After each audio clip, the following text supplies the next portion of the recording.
I am Madison Timmons. I'm Chris Susie. And we're paranormal specialists who live in the most haunted city on earth, Savannah, Georgia.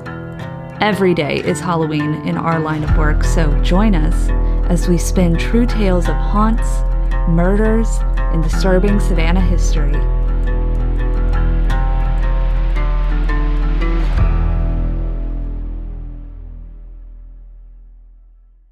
I'm Madison. I'm Chris. And welcome to the most haunted city on earth. Well, hello, everyone, and welcome back to another episode of The Most Haunted City on Earth. My name is Madison Timmons. I'm Chris Susie. And we have another Q&A for you guys. You guys came through with the questions this week, seriously. Keep asking them. Yes, please ask us any of your ghosty questions that you might have. In the Q&A Yep, in the Q&A section. It makes my life so much easier, y'all, to be quite honest. So I don't have to dig through all the comments. Definitely ask questions on videos if you feel like you have a question. But if you want one that you want for sure to be answered in a Q&A video, definitely utilize the Q&A section. But with that being said... Absolutely. Before we get started, I would like to thank some of the new patrons that we have got on Patreon. Woohoo. So I want to thank Bad Lil Goth. We love her. We do love Bad Lil Goth. Yeah. I want to thank Lauren. I want to thank Chastity Wynn and Penny Boyce. Y'all keep this going, and we really, really, really, really, really, really appreciate it. Yes, if you would like to become a patron, you get exclusive content. You get videos like literally as soon as JT is done editing them. That's the first thing I do is I upload it to Patreon. You get to see us be goofballs in the Patreon video thing. This is true. We don't get to see what it looks like after we record it, so hopefully it looks good to you guys. But yeah, so definitely check us out on Patreon at patreon.com/Savannah Underground. Absolutely, absolutely. And since this episode is dropping Saturday, that means that last Thursday, we dropped our first mobile podcast where we went to Rupert, West Virginia. And the unincorporated area Sam of Black, Greenbrier County. Sam Black Church. Sam Yes. Black Church, West Virginia. And we did a podcast on the Greenbrier ghost. And that is really awesome. And then this Tuesday, you're going to see our other mobile podcast that we shot in West Virginia, and that is the Lake Shawnee Abandoned Amusement Park. And that's a fun one. They're very fun. Yeah, if you want to see JT and I talk about a dead woman next to her grave, definitely check that out. Yeah. Who wouldn't want that? I know, right? All right, let's go ahead and get started, everybody. First question. Corey in Denny asks, hi, JT, you've mentioned believing in God. How do you believe in God and ghosts? I'm also a Christian, but used to believe ghosts were just demons. That's an interesting question. I've actually never been asked a question, so thank you, Corey and Danny. Yes, I do believe in God. I am a Christian. I don't flaunt it, though, everywhere, but I definitely am. And, to be honest, I believed in God way longer than I believed in ghosts, and Madison was actually the person who God put in my life to help me understand what spirits and what ghosts are, and that they're energy, and it's almost like ghosts are energy of people left over on this earth. So maybe their soul could be in heaven while their spirit is here. I definitely believe in demons, like 100,000%, demonic possessions and all of that. And those are not ghosts. Those are things that have never been alive. I think if you're going from a Christianity perspective, a lot of people have the misconception that ghosts are demons. Even though in the Bible, there are plenty of accounts of paranormal experiences with angels, demons, ghosts in general. It's easy for people to just assume anything that's supernatural is evil, but, that isn't always the case. So And I think that when dealing with faith, it really does come down to a lot of conditional things, because our interpretation of whatever spirituality there is very personal, and it comes down from a line of tradition, oral traditions, going to church, having all these things. So, it's interesting because a lot of people use religion to condemn even other religions, other faiths. Even within the Christian, faith, denominations will pit each other against each other over what is roughly a question of interpretation, a question of very small but essential interpretations of supernatural existence and higher powers and things like that. So it's a question of how exclusively do you want to hold your opinion. And I don't think there's nothing wrong with having this strong and faithful understanding of the universe and the world around you and how things are. But to be open to the idea of all these other races and religions around the world, they are interpreting, hopefully, the idea of this singular God that loves us all, that is coming to us with information.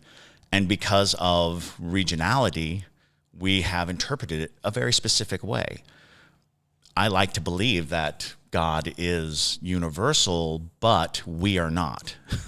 As human beings, we look at things and interpret them through the lens of our culture, through the lens of our experience, and that narrows our view. And that is not to speak out against any one religion or for another, but to say that each religion is taking information that is above and beyond our comprehension and explaining it in very human terms.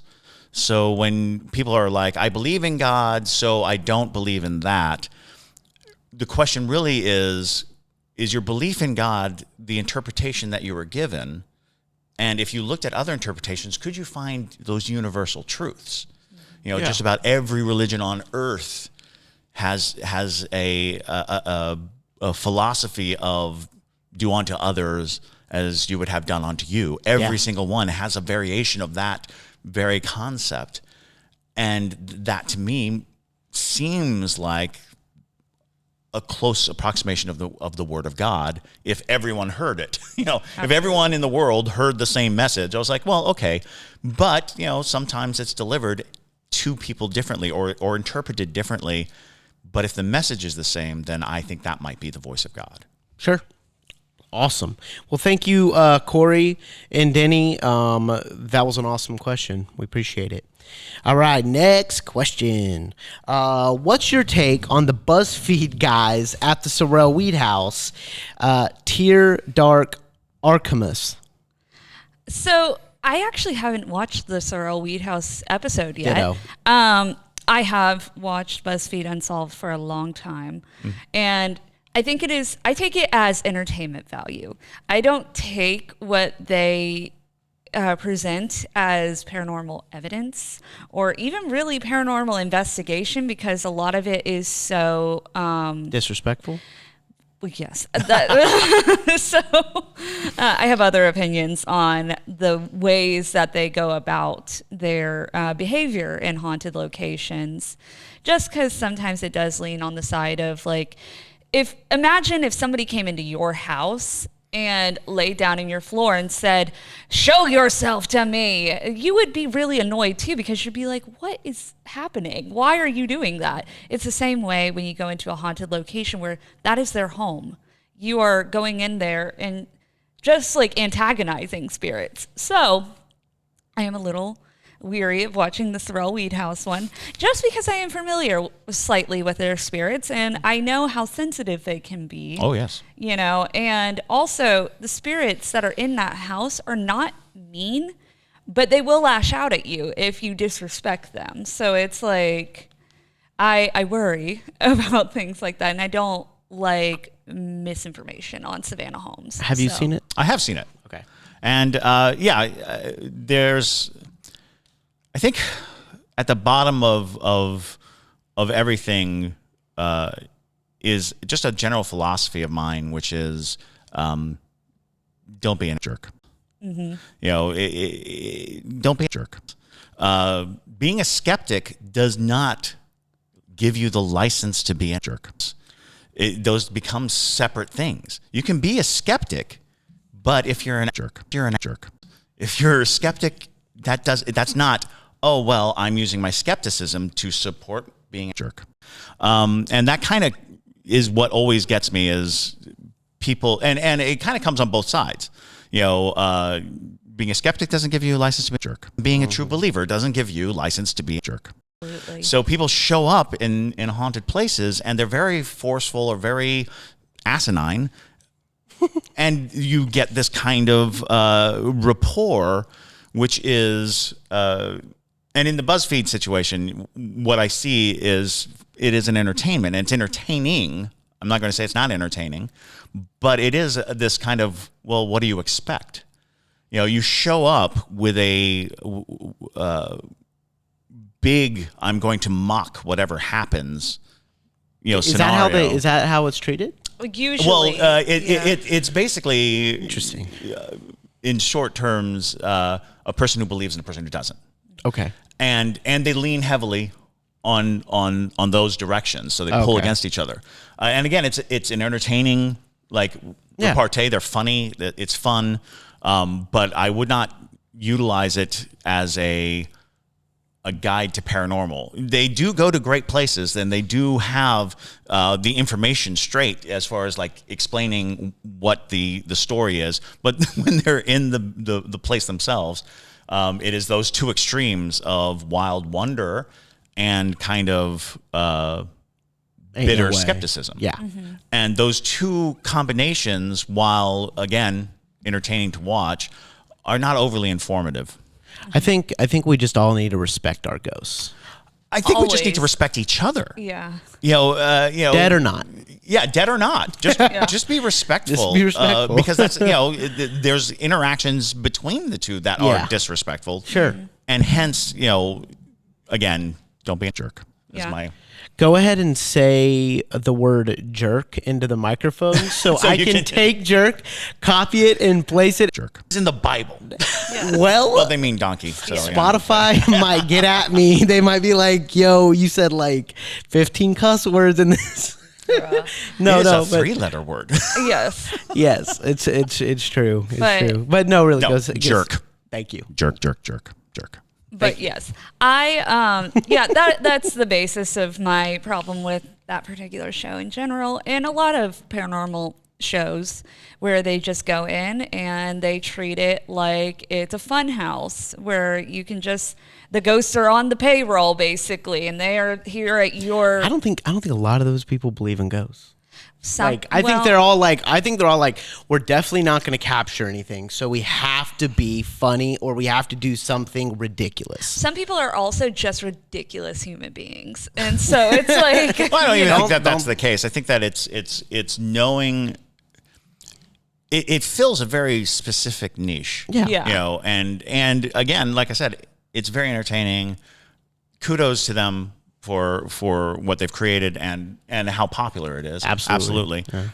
And you know, I have nothing personally against them. It's just it seems to give people, and I've run into many people who use their skepticism as their as an offensive weapon, and it's like there's nothing wrong. I embrace skepticism. I think that if you go on a ghost hunt, you should have at least one skeptic with you, if not more, simply to keep you grounded. Yeah. Because it's very easy to get swept up by the sensations and by the feelings and by all these other things. Without a skeptic handy to kind of keep you grounded, you can, you know, work yourself into a frenzy. Yeah. And I think there's a lot of misinformation too, you know, out there about a lot of these places. We actually just experienced that where we, a couple weeks ago, did an episode on Lake Shawnee Abandoned Amusement Park on our other podcast called From One to Wicked. And we basically took what information was on the internet. We did some heavy research and all of that. And then we actually went there literally a couple days ago to shoot the mobile podcast for the most haunted city on earth. And the guy who's running it is like, we haven't built this theme park on an Indian burial ground. That's over there, about half a mile over there. And I was like, huh? It's like, everyone says that it's that's why all this death. And he goes, no, it's not the Native American spirits killing these kids. It's human error. And I was like, oh, and so I think that a lot, like, even, I'm not saying that that the BuzzFeed guys do this or anything like that. I'm just saying that there's a lot of misinformation about ghosts and hauntings out there, and I think that it's important for people, who don't necessarily rely on humor, kind of like us, to go there and tell the correct story from the mouth of babes. Yeah. Well, in the case of the Lake Shawnee abandoned amusement park, that was perpetuated by TV. They came up with the narrative that this was built on top of a Native American burial ground to get views, because that sounds more freaky. Where in reality, they're very respectful to the Native American burial ground that is not even on where the amusement park even once stood. Even how it is now was not originally how it was constructed, but even the way it was originally constructed, no proof that it would have ever been on top of bodies. You'll see that this Tuesday, because we're clarifying everything about Lake Shawnee in that episode. We're actually thinking about calling the episode "The Truth About Lake Shawnee Abandoned Amusement Park," because Chris, our guy, one of the owners, he was like, if you guys are doing this, maybe I know you're gonna try to. He thought that we were gonna try to make everything bigger and crazier for entertainment, and we're like, no, we're gonna tell the straight story, even if it's boring. Like, we're just gonna tell it. But it is haunted. Yeah. Fear not. It is haunted. It is haunted. It is haunted. Like, yes, it's true. But anyway, so that, and then one other thing about that, because I have strong opinions on this, trying to make things funny, and even though you should be much more respectful. The guy, one of the locals actually stopped by to talk to us about the Greenbrier ghost when we were at her grave, and he said that there were people shooting a video doing a seance at this woman's grave. And I'm like, that's insane. Like, why would you do a seance at a grave? Do you not know what a portal is? Do you not know what any of that is? They're obviously not paranormal experts.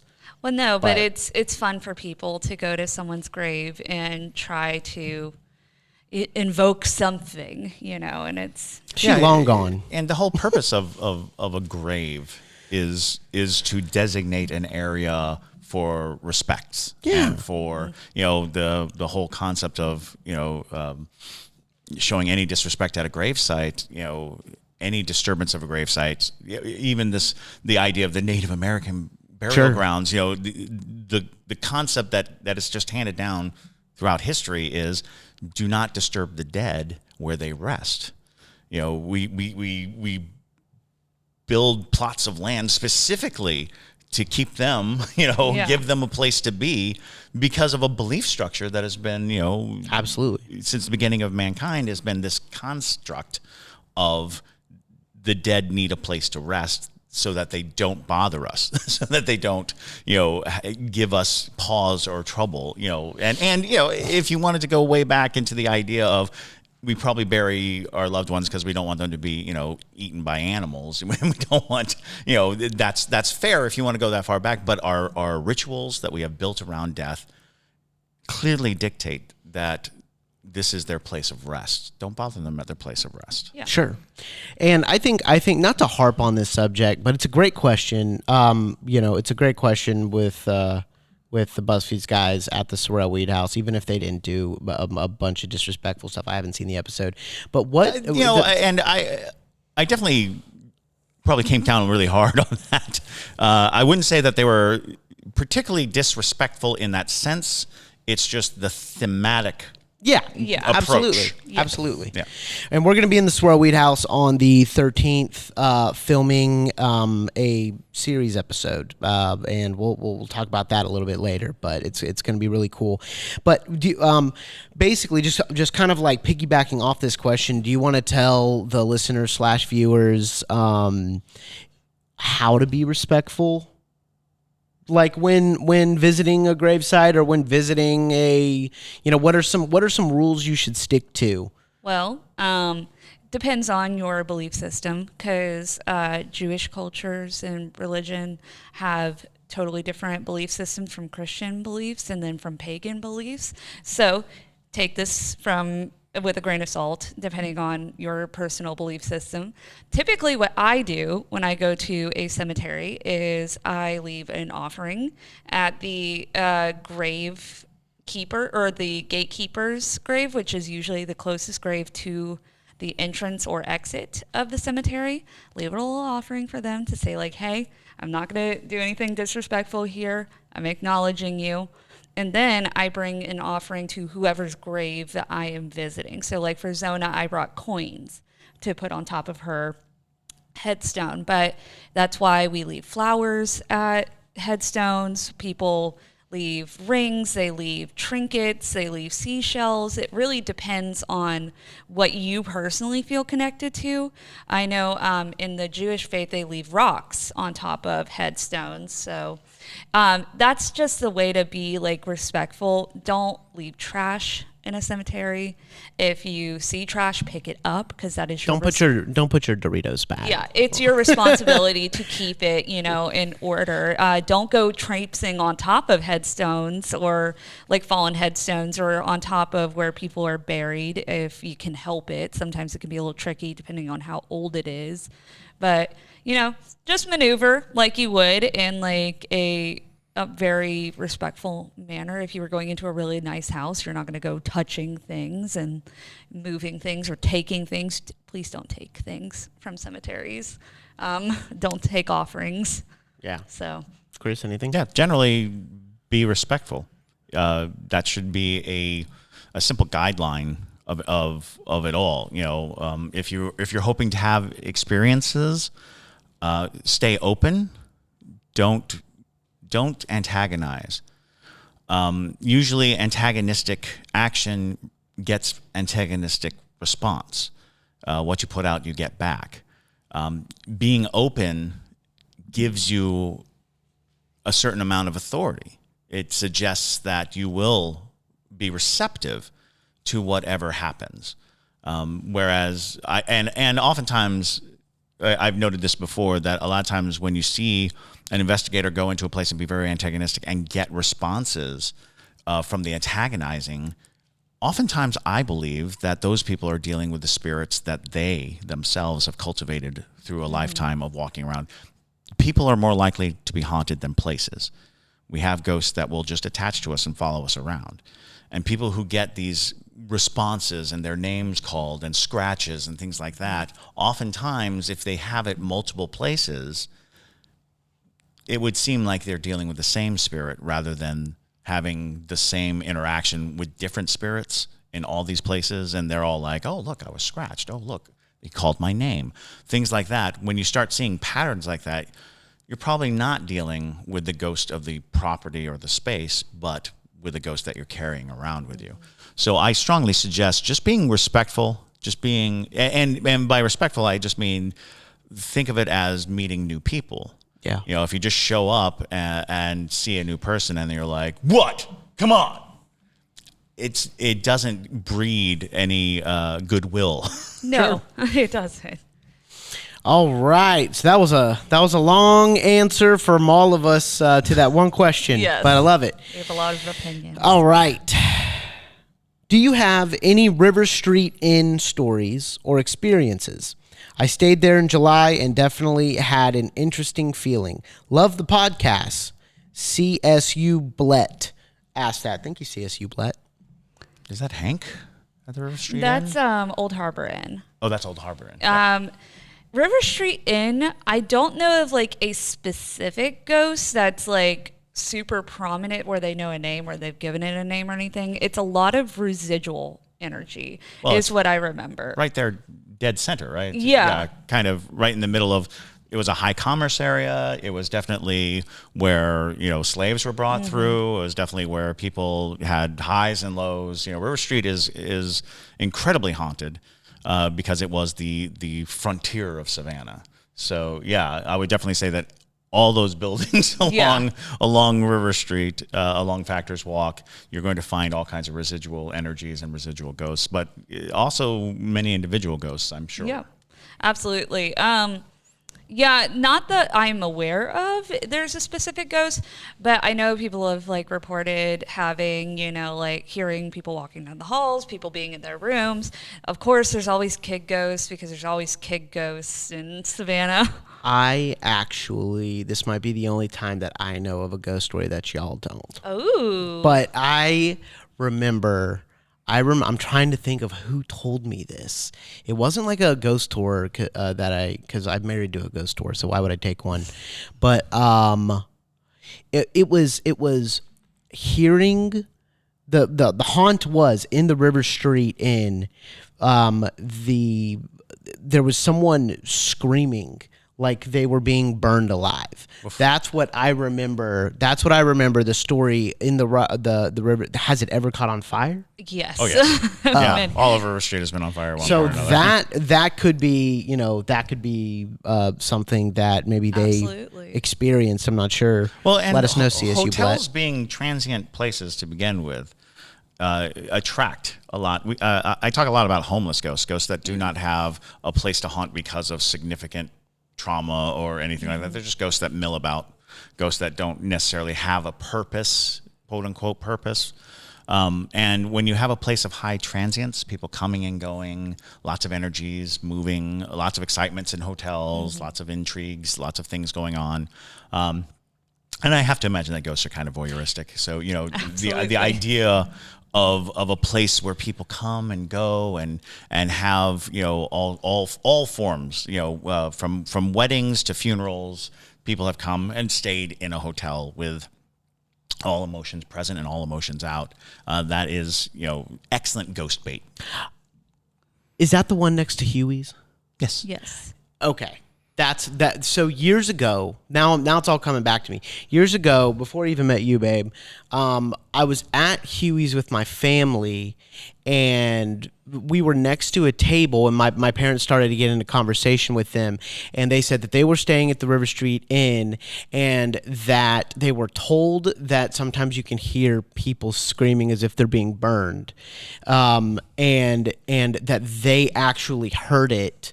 They thought that they heard it in the middle of the night. Yeah. That's what it was. I believe it. I mean, yeah, River Street, like Chris has said, it's all burned at some point, if not multiple times it's burned. Okay. So, if sense. somebody did get caught inside of that fire, it's very possible, and that's going to leave an impression on the hotel. Especially when you think that it was like warehouses and loading areas, so it's possible that multiple people could have been in a building that was on fire. Absolutely. That you're now talking about the fact that at any given time there are people loading and unloading those ships and putting things into a storage. I know that just 2 blocks down is where the shrimp factory was, and I remember a very similar story to there being stores of cotton there that caught on fire at one time, or and lots of different tales of just horrible working conditions on top of that. Yeah. We just went through a very brutal summer, and can you imagine no air conditioning, doing hard manual labor? There's a lot of harsh conditions in Savannah summers. Yeah. All righty. Great questions. Seriously. That's awesome. All right. I have had 5 new light bulbs burn out in the past 3 months, and 3 of those times I've seen a shadow figure or felt a chill. What do I do? 2 straps, Roy. Oh, I think 2 straps, Troy. Yeah. Ask that. All right, 2 straps, Troy. Well, it sounds to me like you have some kind of trickster spirit or like some kind of low energy thing that is trying to get your attention to basically keep itself going. So a lot of times, and we've talked about this, where spirits will use electricity to kind of charge themselves up. So it's really common when spirits are present to have light bulbs go out or things like that, or have cell phones not work or your cell phone battery drains out of nowhere. So more than likely, you kind of just need to set a boundary with your ghost of saying like, hey, I know it sounds weird, but like a lot of times just talking to the ghost really does do a lot, where you're like, listen, I don't appreciate you burning out my light bulbs, or I don't appreciate seeing you or being around you. You can be here, but you need to leave me alone, or you need to leave, things like that. A lot of times just being forceful and saying like, this is my house. If you're going to be here, you have to be courteous. Essentially, it helps. It really does. Yeah. So. When you think that one of the primary reasons why a ghost will bother a living person is for that attention. And if you can give it to them freely, then they don't have to work for it. So by addressing them, by stating that you acknowledge them, they do not feel the need to present anything to you because you are giving them that attention. Sometimes you might have to do it regularly, at intervals, just kind of acknowledge their presence so that they don't bother you. I also suggest maybe getting an electrician out to look at your Light fixture. bulbs, yeah. Your fixture might be running at a strange voltage. There might be something going on there, or just, maybe just to be spirits. safe. Because it's absolutely true that there are so many documented instances where electricity is a common food for spirits. I've oftentimes said that one of the reasons why I think theaters are so haunted is because of those high intense lights. Banks and banks of them putting out all that electricity. That is, a great source of energy for a ghost, and you can cultivate ghosts that way too. I remember talking to a man who believed that if you lived closer to those power converter boxes that you see on power lines, like those transformer boxes. The closer you live to them, the more likely your house is to be haunted. What? It was just one of those wild theories that Yeah. come up. Is I've noted that ghosts have more energy the closer they are to transformer boxes. Yeah. Well, So there's a lot of interesting ways to approach it. Also, if you're seeing a shadow figure, that's always deeply disconcerting. But not all shadow figures are, harmful entities. Some of them just don't have definition. Some spirits, lose their definition over time simply because they don't know exactly what they were or who they are. And over time, maintaining the presence of who they are is difficult. I oftentimes think that as spirits go on in time, they sort of lose that notion of who they were. When they're freshly dead, they can show up and they have a lot of the attributes of the person. But over time, when no one knows who they are, their definition starts, like even their definition of who they are. For a long time, it's like, oh, that's Uncle Rick. I saw Uncle Rick. He was in the corner. But then a new family moves in. They don't know Uncle Rick. And they say, oh, there's a man. There's a man there. And that diminishes Uncle Rick's features to just being a man. And then soon it's like, there's someone there. Someone's in the room. There's someone here. And it starts to diminish more and more. And then it becomes something. Yeah. And, and so over time, I think that spirits can lose that definition without reinforcement. And maybe it's going to electricity because it doesn't have that definition. It doesn't have. Absolutely. It's not being Absolutely. charged up by people talking about, like Alice Riley over here doesn't Right. need anything. No, Alice no. Riley's like, going around, I'm gonna steal your baby, just like everywhere. And I believe that, there are these shadow figures that once you start talking about a spirit, they start to try to form. Yeah. They listen Identities. they form these identities. So, there might be several Alice Rileys by now, Yeah. who are just wandering aimlessly about because somebody defined them. Somebody looked at them and you hear these ghost stories and it's like, oh, that's who I am. That's, I am this amalgamous spirit looking for definition. And these people are just defining like crazy. And it's like, I will define myself. I will use their definition to nourish myself. We made that TikTok. We posted that TikTok last night about the man with the hat. Oh yeah. Yeah. And Man with a Hat is an and excellent everyone was like commenting. Some dude like stitched it, and they were all like, I've seen the Man with the Hat, and it's like, wow, It's a very common experience Very. for people. But yeah, that's why I say it's a low energy being. Shadow people are usually just low energy being. I see them pretty frequently. They're probably, in my opinion, one of the more common spirits to see because it's easy for our perception to pick up on shadowy figures because there's not a lot going on to them. But yeah, feel out the vibe with your shadow person. Absolutely. You can usually tell if this is like something malicious pretty quickly. But from what it sounds like, you're just more frustrated with the spirit, exactly. so which is fair. Just ask them to stop. Yeah. They do that. They listen, right? Don't they? Usually. Like you ask Usually. Jim Usually to, it depends on the ghost. yeah, or Sage, right? Well, I don't know. I'm getting totally out of my. It's all about intention. Intent, yeah. Yeah. So if you don't believe it's any kind of like sage or cedar or whatever you're using to cleanse works, it's not going to do nothing. What's for that you. sage I like? Is it the blood sage? You like dragon's blood. Dragon's blood. But that's for a whole different thing. You don't That's cleanse fun. with dragon's blood. But I just like it because it's like red. It's cool. Yeah. All right. Cool. Alrighty. Let's go on to the next one. Great questions. I'm going to say great questions after every single question. Because Just they a are, heads they're up. very good. Just because I'm so excited about how many people are asking great questions. We really appreciate you. Okay. So, Dawn C _ Mama in the Holler. Is West Virginia? Yeah, it must Yeah, be. It must be. yeah. The Hollers of West Virginia. We were in the Hollers. All righty. All right, so Dawn C _ Mama in the Holler asks, first off, completely obsessed with y'all. Thank you. We're obsessed with you too. What experience completely changed your life to know that the paranormal is what you wanted to pursue? It's funny.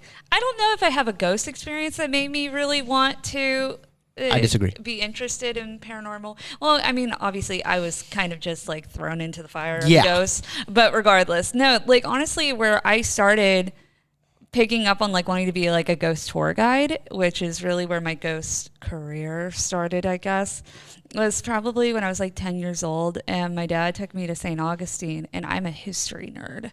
So I pick up on history really quickly, and especially when it's paranormal history.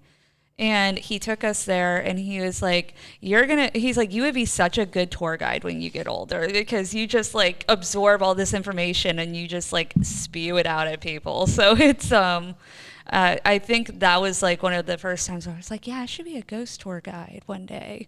And then I did. So I moved to Savannah and I became one. And I think I loved that. I think we're all just naturally obsessed with storytelling. All three Yeah. of us tell stories. She's very like performative in her storytelling. You're very theory based and performative, and then I'm usually a pretty visual storyteller. So we all kind of have our own way of telling stories, and I think that's what I think that plus the interest in dark stuff. Very much so. Yeah, I think that's what breeds it. But I know, Madison, the first ghost story you ever told me, when I asked, like, why do you believe in ghosts, you told me about the man that would stand in your doorway. Well, yeah, because it's freaky. Yeah, no, but it happened at such an early age for you Yeah. that was pretty like, yo. And I was like, why don't you call the police? There's a man in your doorway and it's not your father. Call the police. And she's like, no, you don't understand. I knew that it wasn't there to hurt me, and I knew that it wasn't a home invader. It was a spirit. You can pick up on if it's like that's not a person. And you're only a couple years old at that point. So I think I think that for sure for me it was the little boy down the hall. The TikTok. It's that. We did an episode on it. Craziest moment of my life, especially when it comes to paranormal. Chris? So, when I was 6 years old, my family moved to Germany, and we lived in Hamburg, Germany, and I made friends really quickly with this kid. I'll call him Dave because I don't want to use his real name. And we went exploring, and this was the 70s. We're young, but for some reason, very unsupervised. And we lived on a military base, but we were right against like and we called it the economy, the German city. And I would follow Dave anywhere, and we would just go, out exploring and having a good time. And we came across this dilapidated old house, and every place has one of these dilapidated old houses. You just look at it and you're like, oh, that's a haunted house. You just know, you're just standing in front of it and you're like, yeah, that's obviously haunted. Yeah. And it had big German signs on it, and we didn't read German, and we're just like, obviously those signs say the most haunted house in the entire world. So we're looking at it and we're like, stay away, but Dave, being a more adventurous human being, decides that he wants to go inside. And so he starts like rattling on the doors, but they're all nailed shut, and like trying to pry open the windows. And I'm like, well, darn, we can't get in. Let's go. Why is this the beginning of a Stephen King novel? Okay. Right. Yeah. Like, I literally. And so he's like circling the house, and he's like, oh, hey, I found a way in. And I'm like, oh, great. So I follow him over, and he it's on the ground, and it looks like kind of like a shoebox-sized window, and he has slithered his way into. And now he's inside the house, like calling to me. He's like, hey, Chris, come on. And I didn't want to be that kid. I looked up to Dave.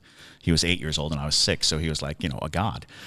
So I followed him. I went into the house, but going into the window, I dropped down into the basement. Now I'm in the basement, and I cannot reach the window. The window is too high for me to try to get back out the window. And Dave is not in the basement. Bro. And I'm just looking around, and I hear him boom, boom, boom, boom, boom above my head. And so I'm in the basement of the most haunted house in the world. And I'm like, I gotta get out of here. So I run up the stairs, and I get to that first floor, and I'm going around like, Dave. Can't find him. He's not on the first floor. Boom, boom, boom, boom, boom, boom. I hear it upstairs. He's on the second floor. I'm like, oh, great. Now, the first floor was mercilessly dark. The windows were all boarded up, and I was feeling my way out, and the only light that was coming was from the second floor. It was like coming down the staircase, so I was like, oh, I'll just go up where the light is, and Dave is, and everything will be okay. Everything in my body hurt from fear. Fear was actually causing me physical pain. And I remember going up those stairs, and every step I was thinking, oh, I'm going to die. Every step, because the stairs were creaking so loudly that I literally thought they were just shouting, oh, he's right here. Ghosts, come eat him. Every step I was taking, I was like, get this kid. Get him now. So I'm up on the second floor, and there are only like 2 bedrooms, and Dave's not in either. Bro. And I'm just like alone now on the second floor. And the only source of light is coming through a window that wasn't boarded on the second floor. And I entertained the idea of jumping out the window. But I just kind of stood by the window because it was light. And I stayed there until the sunset. Like the street lamps came on, and the light from the street lamp was lighting up. And in this house, I started hearing the sound of chains. Like heavy, heavy chains and heavy footfalls. And it sounded like they were on the ceiling. Like there was a ghost on the ceiling walking towards me with heavy chains. And I'm just like, and just when it seemed like the chains were almost over my head, I hear this piercing scream, this high-pitched piercing scream, and it's Dave. He comes tearing out of what seems like the wall. He just pops right out in front of me and runs right down towards the stairs. Now, I say this all the time. When you're on a ghost hunt or you're out in some very high tension area, when one person screams, everybody screams. So I'm screaming and I'm running right behind Dave. I'm running. He's running straight down the stairs. He runs straight down the stairs and hits the front door and knocks it off of its hinges. And he just keeps running. And so I run out the door. I get to the front lawn, and I feel safe. I'm outside. I'm not in the most haunted house anymore. I feel safe. Not Dave. Dave is still running. He runs all the way home. Now, by this time, the MPs are out looking for us. There's like a family network of people like going down up and down the streets looking for us. Oh, wow. So I get home. I get into the appropriate amount of trouble for all the panic I caused. I go back to, the next day is Monday and we go to school. Dave isn't in school. In fact, Dave never comes back to school. I only see Dave once, and it would be 3 years after this event. Meanwhile, And he's in an insane asylum or something? No, he was just at home. Oh, okay. I would go to his house all the time and ask if I could see him, and his mother would always say, "No, he's not feeling well. He's not well. He's not feeling well." So, but every night I had horrible nightmares, and they're all kind of the same gist, which was I'd be having a normal dream, and then there would be a chest of drawers, like a chest of drawers. And the moment I see the drawers, I feel that pain, that fear pain. Yeah. And I'm drawn to the drawers. I can't not go to the drawers. I always go to the drawers. I always open the drawers, and they're full of viscera, blood and guts and gore, which as a small child, I had no concept of what the inside of a human being was like. So I'm looking at this just knowing it was revolting, but not knowing what I was looking at. Because you think that the inside of you is just red. It is not. There's all kinds of weird colors in your body. And this drawer was just full of them. And the lower the drawers, the more recognizable as humans there are. Arms and then 2 heads. Just terrible. And I had this dream every night, and I became an insomniac. And still am an insomniac. I can't really sleep well, and I've never slept well from that moment forward. Not really well. I was exhausted as a child, and when I finally heard that Dave's family was moving away, I went to see him and talk to him, and he tells me, and it's 3 years later. The difference between an 8-year-old and an 11-year-old. Remarkable. Yeah, absolutely. But he was unrecognizable to me. He was just a hollow shell of the kid I knew. He was so vibrant and so full of life when we used to hang out, and here he was in his house, very quiet, very withdrawn. And he tells me that when he went into the house, he was drawn to go upstairs. He just felt that he had to go upstairs, and as he kept going, he found a small stairwell behind a flap in the wall that led him up into the attic. And when he was in the attic, he saw a man with an axe. And the man with the axe was like chained, covered in chains. And I was just like, I heard chains. And so we had this moment, and then he went. A year later, my family was going to move. I was still having these nightmares. I knew that I had to do something before we left. So I went back to the house. I went back to the house in the daylight. I just needed to see it, to see if it was real. Because by this point, it had just become this kind of dream that I had. This weird moment that altered everything I understood. And from the moment I went into that house onward, if anybody said something was haunted or if there was a ghost or something, I was there. I went to it. Because the pain of fear was greater if I didn't know. Not knowing was worse than, because if somebody said that place is haunted, I'd suddenly get really anxious. Sure. And the only thing that would alleviate the anxiety was to go and walk through it. And so I, 6, 7, 8 years old, would oftentimes like leave the field trip. Yeah. I was that kid who was like, we need a leash on this kid. So right before we left, I went to that house, and while I was there, there was an old man tending to the lawn. Mm-hmm. But the house looks like if I really pushed hard, it would just fall over. Yeah. And the guy sees me standing there looking at the house, and he comes over to me, and he's like, "This house is haunted." And I'm like, "I know." And he tells me this story about a family that went into hiding in the attic of this house. And these bad men were going to come and take the family away. And they stayed in the attic. But one day, someone had told the bad men where the family was hiding. And so the bad men stormed into the house went right up into the attic. And what they found when they got into the attic made them pause, because all they found was the father of the family. It was a father, a wife, and 2 boys. But only the father was in the attic. And he had this axe. In his panic and in his insanity and in his heartache and break, he murdered his family and chopped them up and hid them under the floorboards in a chest of drawers. And this guy's just telling me the story, and in my head, there's like a cool, sensation in my brain.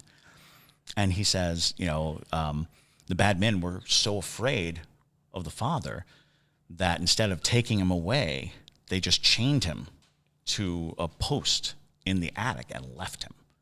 And he died of dehydration. Oh, my Lord. So this is the story this guy tells me. I have no idea if that's a true story, but what happened was I never had that nightmare again.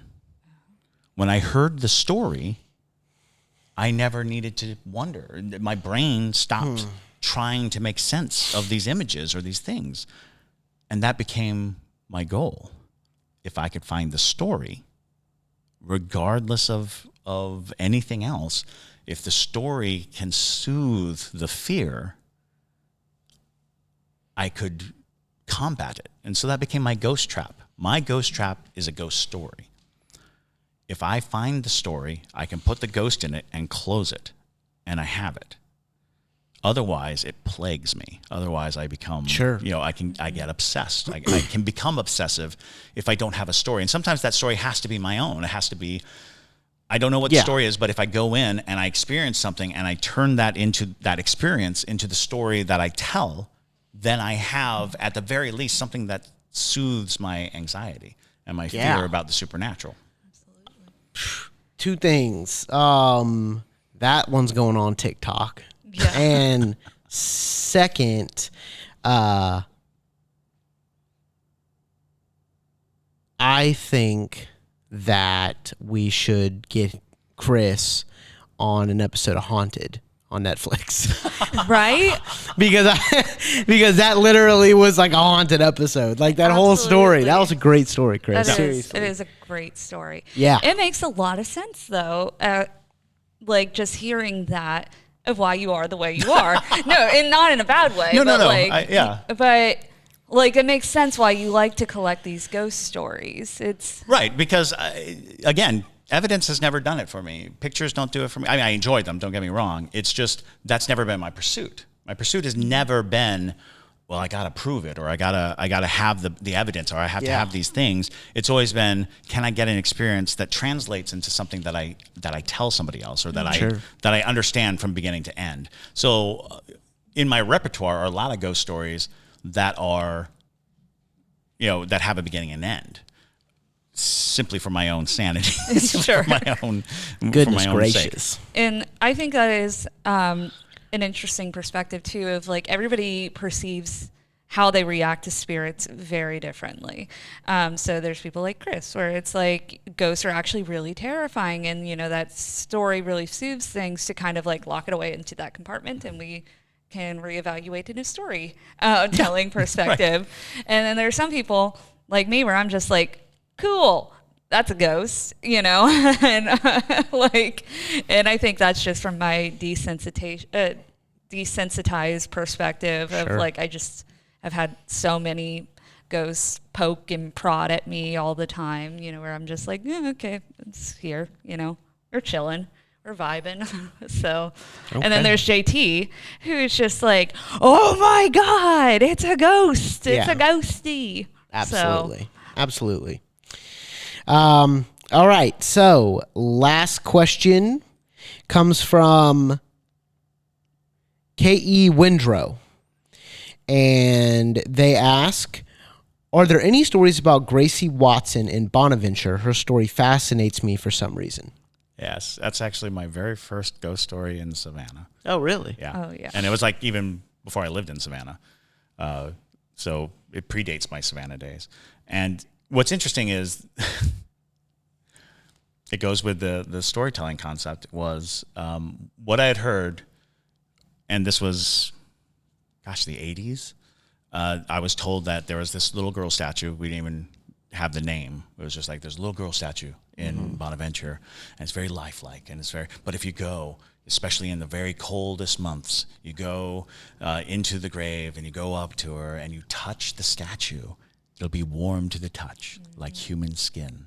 Oh. And that was like the let's. So we take the 45-minute drive to Savannah, and we come in, and we go to Bonaventure. And Bonaventure at night is everything you want a cemetery to. It's these huge canopy of trees and moss, and it's going down a virtual labyrinth of things, and there was no internet, there was no and so we are literally just going blind through the cemetery, and we find this little girl statue, and it is a beautiful monument. But in the glow of the late night, and I want to say it was January, so it's freezing cold, and we see the statue, and I'm with a little group of friends, and they're all like, yeah, go touch it, because I was the ghosty guy. And everybody's like, oh yeah, Chris will do it. And the common misconception has always been that I'm very brave. This is not true, but I'm compelled. So I come, and I remember holding my hand out and just like hovering over her face and realizing something, that if I touch her and she's cold, the story ends. I stood there for a long time, really weighing this out. It's like I could touch her, and if it's warm, then it opens up all these doors. But if it's cold, it'll be over. This story will be over for me, and it's kind of a beautiful, sweet story. It's not scary. It's not it's such a small little thing, and I remember standing there, and I was like, this will be my story. My story will be, I'm not going to touch her. Yeah. So that I can preserve the story. So that it will always be, if you go, especially in the coldest nights, and touch that statue, it'll be warm. And since I don't have verification of it, I can still say it. Sure. Because it was too much of a gamble for me. I don't want to lose the story by touching it and have it be cold, and then what do I do? So it becomes it's Schrodinger's ghost, Sure. Well, you should write a book. So interestingly enough, I am. Oh, cool. And one of the reasons why I don't really do a lot of podcasting or storytelling in media form is because I do have a book that is plodding along to completion. Okay. But keep your eyes out. There's I mean, a book. if you complete a book, we'll be advertising it right here. We'll be like, bam, there it is. Yeah. But with Gracie Watson, though, I feel like her story has been just so sensationalized that it's hard to track the actual paranormal experiences with her, because I've heard that instance that people feel the statue and it's warm. They had to put a gate. Exactly. They had to build a gate around it. But then I've heard people say, like, her eyes bleed. I'm like, her eyes don't bleed. Like, what? Her eyes bleed. Yeah, they're like, she's demonic. And I'm like, her eyes have never bled. What are you talking about? But honestly, the places that I think Gracie Watson has actually been seen is it's a Regions Bank. Yeah, it's Regions Bank now. On Johnson Square. That was where her house was. And so I've met people who've worked in that building who have said that they've experienced Gracie Watson kind of running around the hallways. She has an account. She does. She has an account at Regions now because she's. Well, it used to be the Piccadilly Cafeteria, a restaurant, and we used to go there all the time, and people had all kinds of stories. Like the workers and everybody would talk about seeing a girl run past them in the line, and then there's nothing there. So, and then of course Johnson Square, famously, they say that she used to wave to people because it was a hotel that her family owned, and she used to welcome people. And so the belief is that for at least a century, there's a lot of documented stories of the little girl who waves to people as they come by, which could have just been a little girl. Absolutely. It's a little girl thing to do, to wave to people. Oh, yeah. But, they ascribe it to Gracie, so I'm good with that. Yeah. So I think it's just kind of like, she's just turned into this legend for Savannah, which I mean is totally cool if that is the way it is, you know. But Regents Bank, that's about all I got for you for like things that I know people have experienced with who they believe is Gracie Watson. So Indeed. But with that being said, ending on a very nice note, love always talking about little Gracie, but yeah, we're going to go ahead and wrap things up for this episode. Thank you guys for asking such awesome questions. Like I said earlier, if you do have a question that you want answered on the podcast, make sure to use the Q&A button on our TikTok, which is the Savannah Underground. And if you're not already following us, make sure to follow us over there. Also check us out on Instagram at Savannah Underground. We have those special episodes coming out, or actually they should already be out, from West Virginia when you guys are watching this. So make sure you go and watch those if you want to be a patron and see all the fun content super early and get the exclusive content. Check us out and consider becoming a patron. So, Chris, do you have a ghost tip? Yes. One of the things that people oftentimes do when they are ghost hunting is come up with a lot of, they go straight for the debunking. And debunking, a valuable tool, absolutely, but some people are ignoring aspects of the haunting. Conceptually, if you are in a place and they're like, oh, well, you know, when the wind blows, this door rattles or it closes or it does these things, what you have to remember is if a spirit is trying to communicate with you, it does not have a lot of force. So the easiest thing to move, if the wind can move it, then conceptually, so could the ghost. So don't immediately jump to the fact that you've discovered, oh, this door is loose and the wind blows it and that's what's causing it. You have to couple that with the sensation that the people are having or complaining about. They feel a sensation, and then there's this kind of rattling at the door, or this, closing of the door or opening of the door or whatever it is. If the wind can move it, so can a spirit. Well, there you go. So with that being said, moral of the story is if the wind can move it, so can a ghost. All right, so let's go ahead and wrap things up. So my name is Madison Timmons. I'm Chris Susi. And stay spooky, y'all.